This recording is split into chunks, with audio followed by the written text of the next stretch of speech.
นั่งขนาดนั่งได้พี่น้องถ้าเขายืนได้ป่ะเนี่ยเดี๋ยวนี้โอ้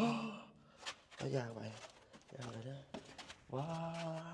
มันต่ำๆเลยนะครับ พี่น้องต่ำแต่ภายในนี่อุณหภูมินี่บ่าวเดชว่าประมาณ10 องศา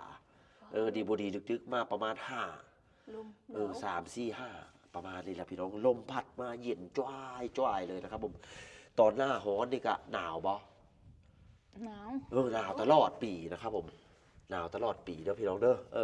เอาสิพาครับไปชมต่อถึงภายในโถงถ้ำเด้อพี่น้องเด้อไป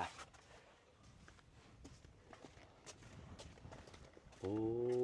คักอีหลีพี่น้องมีลมนะมื้อนี้นะแม่นมีลมบ่